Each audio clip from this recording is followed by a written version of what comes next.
48 Laws of Power. Law 16. Use absence to build respect and authority. Never let them get too comfortable with your presence. The more they see you, the less they respect you. When you're always available, they take you for granted. But when you disappear, that's when they'll realize how much they depend on you. Don't just leave. Make them suffer without you. When you return, you'll come back stronger, more feared, and more respected than ever before.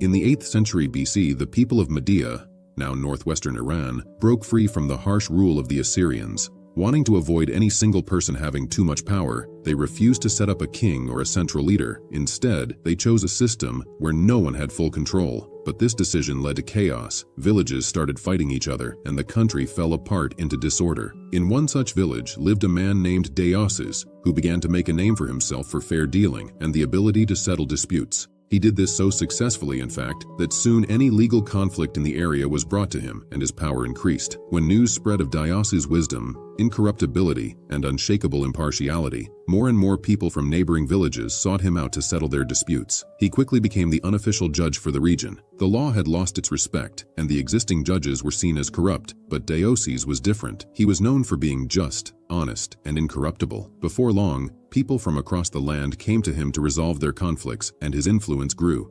At the height of his power as a judge, Deioces abruptly withdrew. He declared that he had spent too much time on others' problems and needed to focus on his own affairs. With his sudden departure, chaos descended once again. Crime surged, and the respect for law diminished even further. The Medes, realizing they couldn't continue this way, held a meeting. One tribal leader proposed a solution: to appoint a king and restore order. Despite their past suffering under Assyrian tyranny, they concluded that only a central authority could bring peace. The obvious choice for king was Deioces.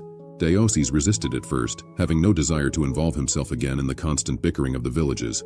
But the people begged and pleaded. Without him, they were lost. Finally, he accepted, but with conditions. A grand palace would be built for him, guarded by an elite force, and a new capital city would be constructed from which he would rule. Once these demands were met, Deioces established strict rules for his reign. He withdrew even further from the public, allowing communication only through messengers. Only a select few courtiers could see him, and even they were granted an audience no more than once a week, by permission. The palace, surrounded by high walls, was completely inaccessible to ordinary citizens. Over the 53 years of his reign, Deioces expanded the Median Empire and laid the groundwork for what would eventually become the Persian Empire. As the years passed, the people's respect for their distant king turned into something more. They began to see him not as a mortal man, but as a godlike figure beyond their reach. His absence made him more powerful than any presence ever could.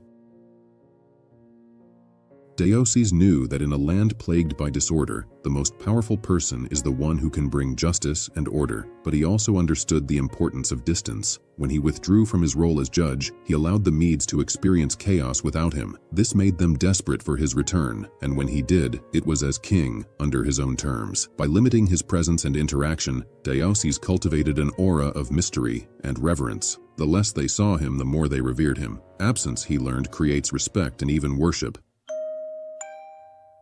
Everything in this world revolves around absence and presence. When you show up strong, people notice. You command attention, and they can't ignore you. But there's a tipping point. The more they see you, the less you matter. You become predictable. Familiarity breeds disrespect, and no matter how unique you think you are, overexposure erodes your power. To stay in control, you must master the art of disappearing at the right moment. Let them wonder, let them miss you. It's a game where the stakes are respect and dominance. You see this most clearly in love and seduction. Early on, when your lover isn't always around, your mind creates an aura around them. They seem special, untouchable, but the more you know, the less space there is for imagination. They become just another person, ordinary, taken for granted. The moment you let someone treat you like everyone else, it's game over. You're no longer a prize, just another option. To avoid that fate, starve them of your presence. Make them earn the right to be near you. Force their respect by making them fear losing you. When you die, people suddenly see you differently. The criticisms, the arguments, they fade, replaced by regret and guilt. You're gone, and now they realize what you meant to them. But you don't have to wait for death to wield this power. By withdrawing, by creating a death before death, you give yourself the chance to return with renewed authority. It's like coming back from the grave. People are relieved to see you again, and they'll cling to every moment of your presence. Dioceses understood this perfectly. He vanished, let chaos reign, then returned as king. He mastered the balance of absence and presence and built a legacy on it. This isn't just about love or leadership. In life, your skills, your presence, everything becomes more valuable when it's hard to find. Scarcity breeds desire. Think about leaders who stepped back at the peak of their power. They left before the world got tired of them. And in doing so, they secured their legacies. By making yourself less accessible, you don't just preserve your power, you elevate it. This law only works once you've established power. If you pull back too early, people won't respect you. They'll forget you. When you're still making your mark, you need to be everywhere. Build a recognizable image that's impossible to ignore. Until you've cemented that status, disappearing is risky. It'll kill your momentum instead of boosting it.